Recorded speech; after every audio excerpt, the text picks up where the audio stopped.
ఒక్కసారి కొమ్మూరి గోల్డ్ కి కాల్ చేయండి. తాకట్లో ఉన్న మీ బంగారాన్ని విడిపించి మార్కెట్ ప్రైస్ కి వాళ్ళు కొనుక్కుని మిగతా డబ్బులు మీకు ఇచ్చేస్తారు. ఒక్కసారి ఊహించండి, భారతదేశానికి వేల కిలోమీటర్ల దూరంలో ఉన్న ఓ దేశంలో 2000 ఏళ్ల నాటి బంగారు ఉంగరం దొరుకుతుంది.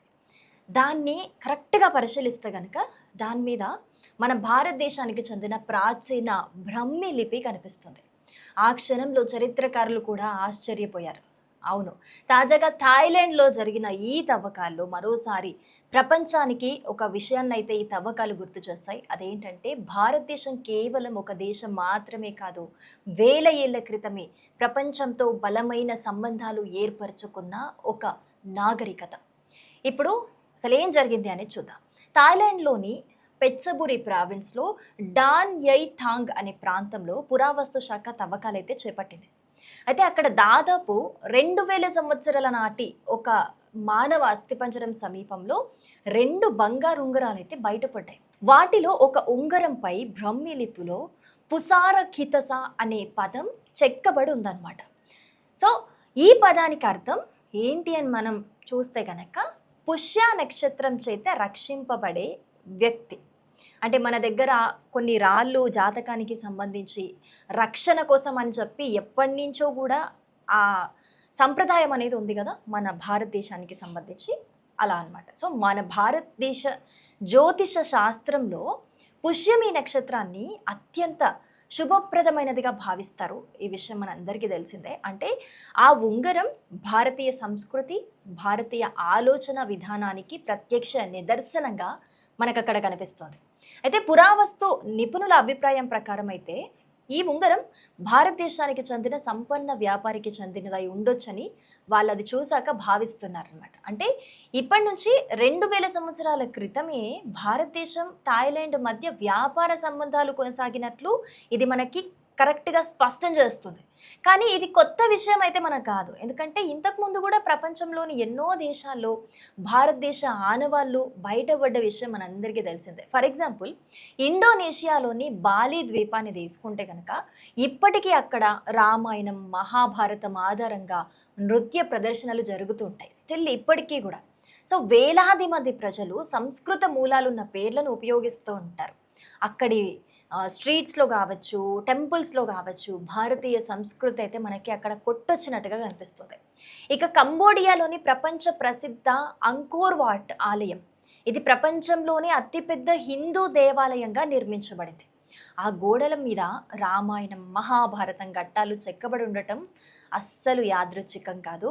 అది భారతీయ సంస్కృతి ఎంత దూరం వ్యాపించిందో చెప్పే ఒక చారిత్రక సాక్ష్యం. వియత్నంలో ఒకప్పుడు చాంపా రాజ్యం ఉండేది.